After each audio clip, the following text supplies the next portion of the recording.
Well, hello friends, and I am so glad to have you back for another edition of What's for Dinner here on my channel. I'm going to be showing you some pretty quick and easy meals this go around. We've been busy working out in our yard. You know, spring is right around the corner, so we have some easy and quick meals here. Also, I've been using some things in my freezer and my pantry, so some of these meals are based on that. At the end of the day, I hope you find some inspiration here for some things that you can find in your pantry and your freezer that can make a delicious meal to feed your family. I hope you get that inspiration here today. With that being said, let's just jump right on in.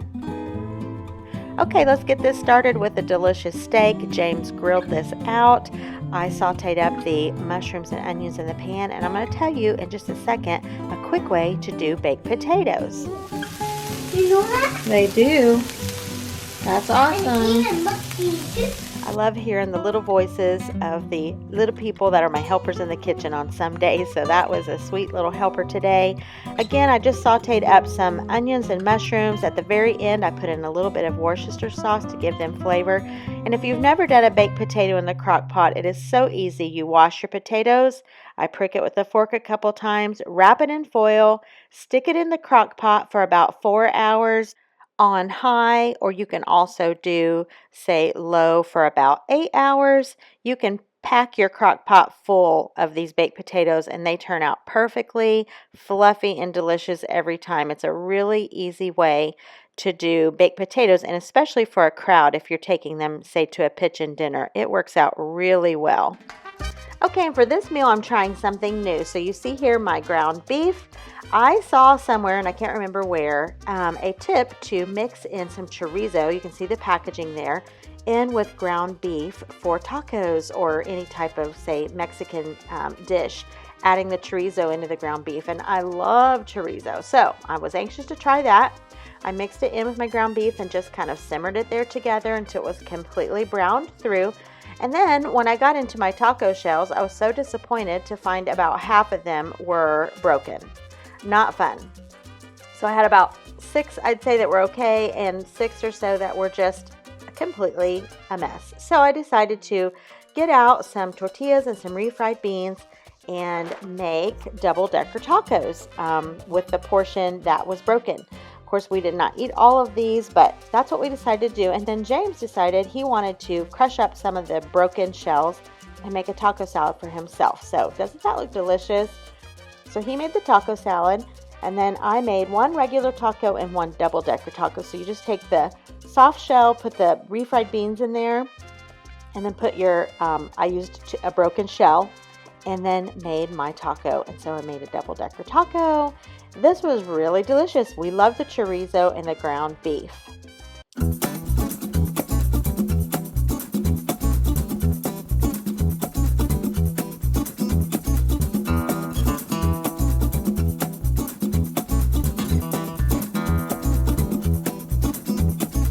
Alright, and so I told you at the beginning of the video we had some quick and easy meals. This was one of them. I used the Tyson Southern chicken fillets that come in the bag. I baked those in my oven. I made some homemade mashed potatoes. We never do anything other than homemade mashed potatoes. We just don't prefer anything but the good old homemade ones. I heated up a can of Campbell's chicken gravy. And so basically this is sort of like a fried chicken type of meal. So the mashed potatoes with gravy, spooned some of the gravy over top of the chicken, and then I just served some green beans on the side. And this was very quick and very delicious. It kind of had some Cracker Barrel vibes going on. We loved it, and it was using some things that I already had in my pantry and in my freezer.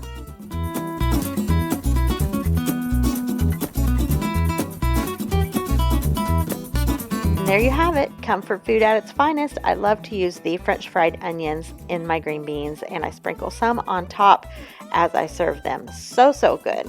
All right, tonight is another quick and easy meal. We have some smoked sausage. I just diced that up into medallions, and it is simmering in some sauerkraut. My husband is a huge sauerkraut fan.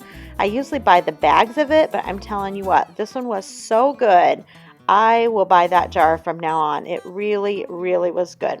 I kept out some of the smoked sausage in more of a link form, and I'll show you why later. Here on the back of my stove, I have some cream style corn simmering, and then I am just making some good old Kraft macaroni and cheese. So there's my husband James' plate, and I baked up some biscuits. I'll show you that in a minute. Of course, you saw the one on his plate. I don't love cream style corn, but it's one of his very, very favorites. So I made that just for him. And then my plate looks a little different. I started with a biscuit. I put my smoked sausage in the link form, a little bit of mustard, a little bit of barbecue, and some cheese. And I just made like a little biscuit sandwich. That is really what sounded good to me. That's really the reason I even bought these biscuits. I just thought, oh my word, that sounds good. So that's my plate. Again, another quick and easy meal from the pantry and from the freezer.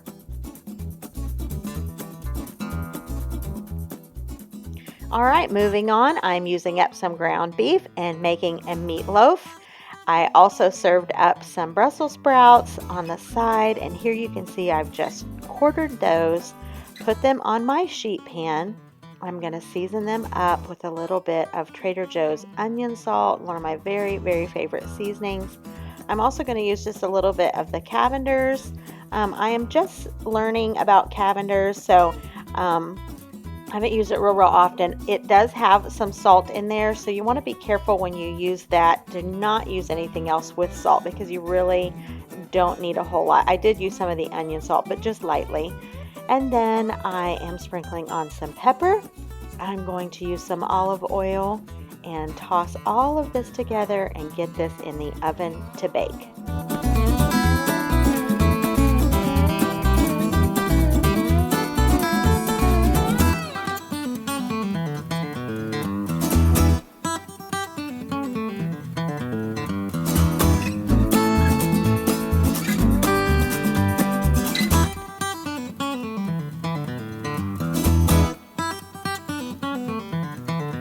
Right before I stuck this in the oven, I thought, you know what makes everything better? Bacon. That's right, bacon. So I got out just one little piece, diced it all up, just kind of sprinkled that across the top of the Brussels sprouts before I put it in the oven. And it really did add great, great flavor. James does not like Brussels sprouts, so I made this. It was one bag of Brussels sprouts, fresh. I made this and I was able to eat on this for 2 meals. It was really, really delicious. I baked this in the oven for about, I would say 20-25 minutes, probably on about 375 or 400. It was a very easy side dish and very delicious.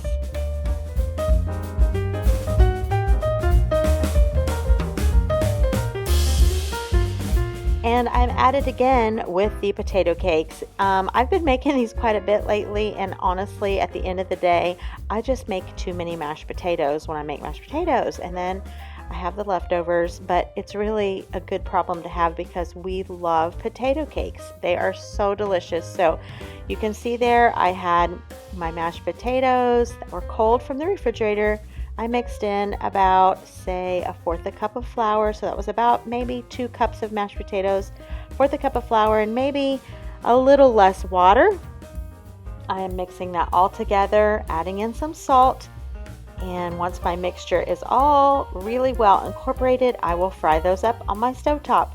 I like these pretty plain and simple, just the potatoes, a little bit of salt and pepper, just delicious. We love this as a really quick and easy side.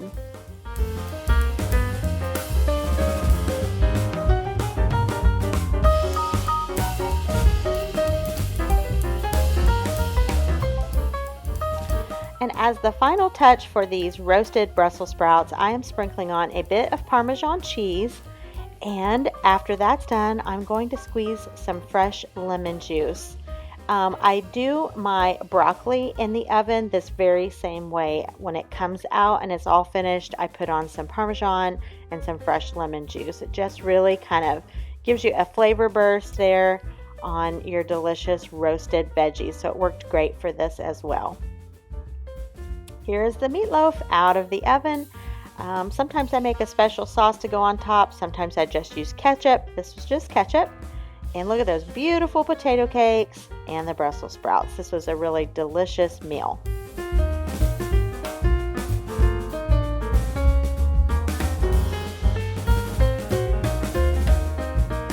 All right, and for the final thing in this What's for Dinner video, I'm going to show you a new dessert that we tried. Alright, I am going to show you a brand new recipe that I am trying for the very first time. This is called Oatmeal Jumbles, and I saw this recipe on a Country Life channel. Jennifer showed this on her channel, and it looks so good. She makes a lot of bars for dessert. I rarely make anything like that, but this one really caught my eye and looked interesting. So I had all the ingredients. These are pretty standard ingredients, at least for my house. So for the first part of this recipe, you're going to mix 2 cups of oats, 1.5 cups of flour, 1 cup of brown sugar. You have, I think it's 3/4 a teaspoon of salt, and 2 sticks of butter. This is part of the filling, as well as 1 can of sweetened condensed milk. And here we have that. So these 2 things make the filling, and then you use some of the crumb topping on the top, and so the chocolate is kind of in the middle. Oh my goodness, these looked so good. So I'm gonna get started on putting this together. The first thing is to melt your butter, and then you add in your oats, your flour, your brown sugar, and your salt, and I will show you when I get the butter melted and get those things in the bowl. All right, my butter has been softened in the microwave, and so to this we are going to add our ingredients. So let's go. The 2 cups of oatmeal, 1.5 cups of flour, 1 cup of packed brown sugar, and 3/4 a teaspoon of salt. That looks pretty good. And we just mix this together until everything is incorporated. I could have used my stand mixer, but I just thought I would do it this way because it's not going to take real long to get everything incorporated.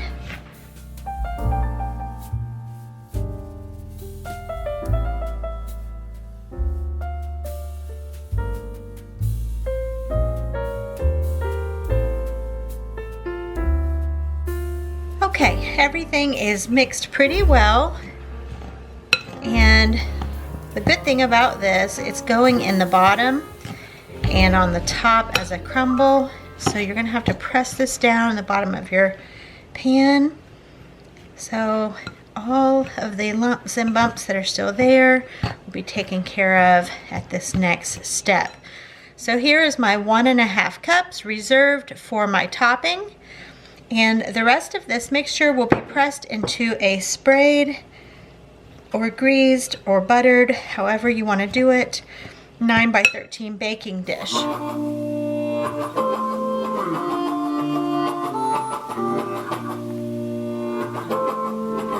I'm using a heavy bottomed kettle here. Anytime you're melting chocolate or anything a little bit delicate on the stovetop, you want to use a heavy bottomed kettle to prevent from burning. And so to this kettle, we are going to add 1 cup of chocolate chips and 1 can of sweetened condensed milk.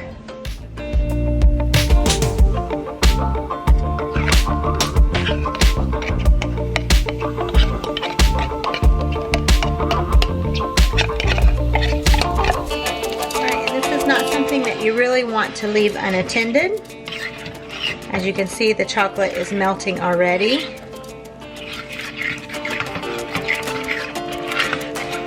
This is not going to take long.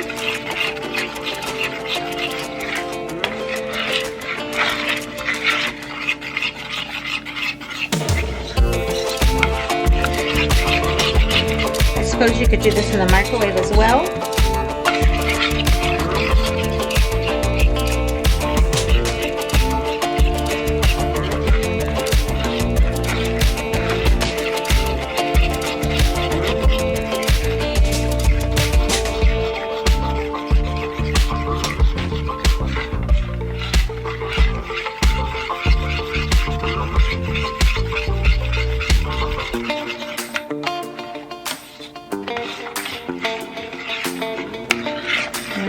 like that. It is pretty melted down.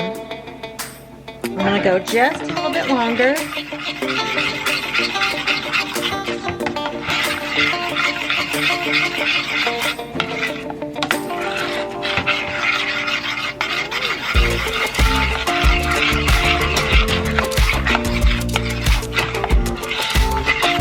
All right, that was super quick. We have a very creamy and shiny mixture of the sweetened condensed milk and the chocolate chips. And now we're going to return to the other side to the counter and pour this over the oatmeal mixture.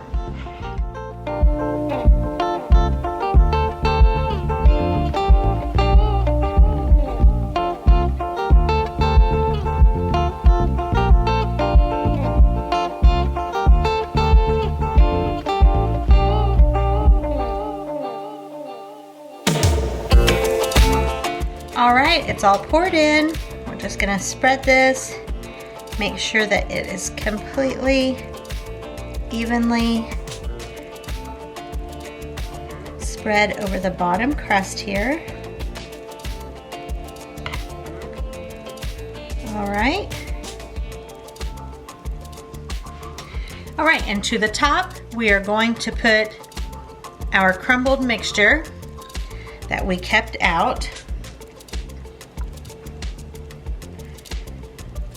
It was 1.5 cups of the reserved mixture that went on the bottom.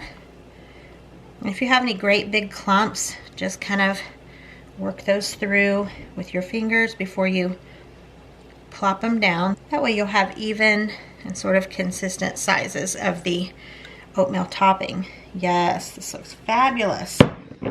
All right, check that out. Okay, and then now this goes in the oven. You bake it for 20 minutes on 350 or until it gets golden brown around the edges. You cool it completely before you cut it. And then she does say to store this in the refrigerator. So I'm gonna get this in the oven and I'll show you when it comes out. All right, here it is, right out of the oven. It smells, oh yeah, it smells really good. It looks really pretty. I think the hardest part about this recipe is going to be waiting to cut into this thing. It's not like a cookie you can just eat, you know, a minute later. So we're going to let this thing cool down and set, because I really want it to stay in bar form. And I'm afraid if I slice it too soon, it will maybe, you know, kind of get runny. So we don't want that to happen. So I will slice this up in a bit. All right, so I'm going to give you my review on this recipe. It's kind of hard to sum up what I think about it, but I'm going to try. It was good. I don't think I'll make it again. I had lots of hopes and dreams for this one because I love an oatmeal cookie. I love the chocolate and the sweet condensed milk concept for the filling for this. But overall, it was just okay. It tasted great. When it was warm right out of the pan was my very favorite way. Once you stored it in the refrigerator, it got pretty firm. So it was like pretty hard to bite into. So we let it sit out a little bit after we saw that that was the case before we would even eat it again because it was just so firm. It definitely did not need the salt, in my opinion. I would leave that out if I made it again. But like I said, I'm not sure that I'll make it again. It was really good. It just wasn't our very favorite. So you can see here I'm getting a piece out to try. I let this cool for about 40 minutes. If you decide you're going to make this, you want to let it cool. And you can even see here, it probably could have cooled even for a bit longer. So anyhow, I'll have the whole recipe below. I appreciate you so much every time you come to my channel and watch these What's for Dinner videos or any other the content that I have on my channel. I appreciate that so much. You guys are the best. I hope everyone is staying safe right now. I know it's uncertain times and there's a lot going on in our world. My heart and thoughts and prayers go out for everyone. Things will get better, guys. Keep your head up. Things are going to get better. If you haven't given this a thumbs up, I would appreciate it. And subscribe if you haven't. And I'll see you in the next one, guys. Take care.